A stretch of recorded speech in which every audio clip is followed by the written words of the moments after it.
Asiyesikia la mkuu huvunjika guu. Wahenga hawakukosea kuutumia katika kujenga jamii iliyo bora.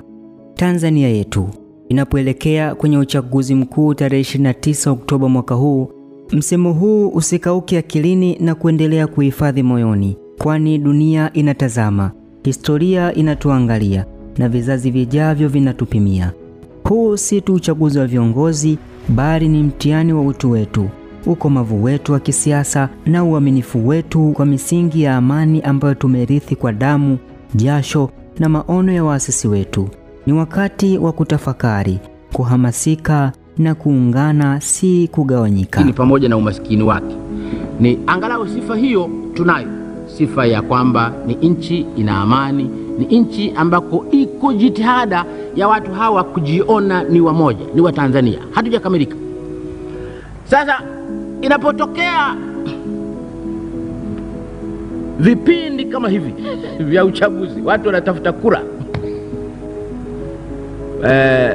ni vizuri kukumbushana hivi. Maneno haya hayajazeeka, ni taa inayoangaza njia yetu leo. Amani ya Tanzania si ajali ya kihistoria, ni zao la subira, busara na mshikamano wa kweli. Ni urithi tuliopewa, lakini tusipouhifadhi kwa makini, unaweza kupotea kama mvuke wa asubuhi. Tumeona dunia ikibadilika, lakini sisi wa Tanzania tumebaki imara kwa sababu tuliweka amani mbele ya kila kitu. Tuendelee hivyo. Wapo viongozi mbalimbali wa dini nchini hawajaacha kupaza sauti zao na kusisitiza juu ya amani nchini. Kwenye uchaguzi huu unaweza kukatokea watu ambao walikuwa wanatutafuta kwa namna yoyote ile, ima wa ndani au wa nje, kwa maana kwamba ima wa ndani ya Tanzania au ya nje ya Tanzania. Kwa hiyo inawezekana walikuwa wanatutafuta kwamba sisi tufarakane, tuende tofauti na nini. Kwa hiyo tuwaambie wananchi wetu, tunapokwenda katika uchaguzi, kama ni haki yetu ya msingi, basi tuende katika hali ya tahadhari, tusije tukaingia kwenye mivurugano.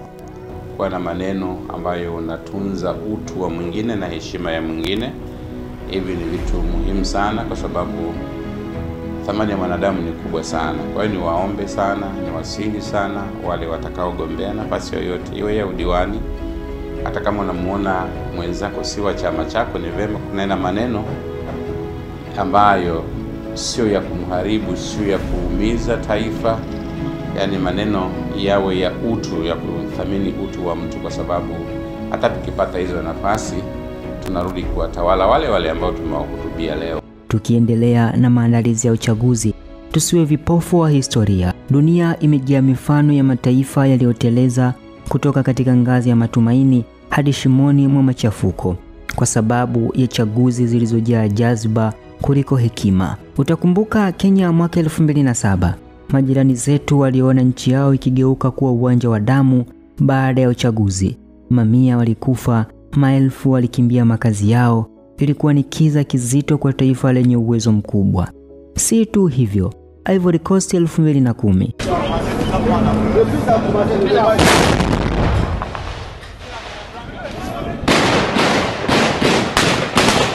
Uchaguzi uligeuka vita. Viongozi waligombea madaraka, wakaipasua nchi vipande vipande. Zaidi ya watu 3,000 walipoteza maisha. Uchaguzi mmoja tu ukaacha kovu lisilofutika.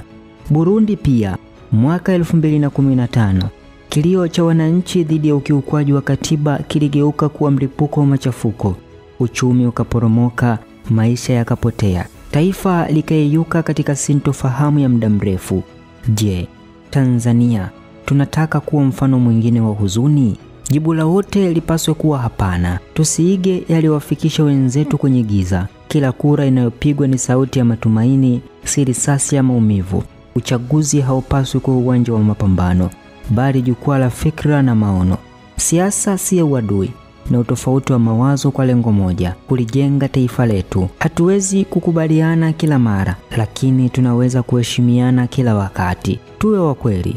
Uchaguzi utapita, lakini Tanzania itabaki. Je, tutaibakisha ikiwa salama au tutaivunja kwa jazba na uhasama? Chaguo ni letu. Katika familia, mitaa, makanisa, misikiti na mitandao ya kijamii, tuwe sauti ya utulivu. Tusiwe waeneza chuki, bali wabeba matumaini. Hakuna sababu ya kushikana mashati kwa sababu ya wanasiasa. Kesho wataachiana madaraka, lakini sisi tutabaki majirani, ndugu na marafiki. Chagua kuwa sehemu ya suluhisho, si sehemu ya tatizo. Jitokeze kupiga kura kwa amani, sema hapana kwa fujo. Penda nchi yako kuliko chama chako. Tusisubiri tupoteze amani ndipo tuikumbuke. Tusisubiri risasi zianze kunong'ona ndipo tulie. Mwalimu Nyerere alituonyesha njia, tusigeuke nyuma sasa. Tuko kwenye kipindi cha kihistoria na macho ya vizazi vijavyo yameelekezwa kwetu. Tutakumbukwa si kwa maneno tuliyosema, bali kwa amani tuliyoilinda. Tutaheshimiwa si kwa siasa tulizozifuata, bali kwa taifa tulilolienzi. Tanzania ni yetu sote, si ya chama, si ya kabila, si ya dini fulani. Ni ardhi takatifu tuliyoirithi kwa maumivu na tunawajibika kuhifadhi kwa hekima. Tarehe 29 Oktoba itakapowadia, tuoneshe dunia kuwa Tanzania ni kisiwa cha amani, si kwa maneno, bali kwa vitendo. Tusipowekeza kwenye amani leo, tutajenga maombi ya huruma kesho. Na tusipoilinda Tanzania, nani atailinda kwa ajili yetu? Amani kwanza, daima mbele, milele. Makala hii imeandaliwa na kusomwa nami Liberatus Ndauka.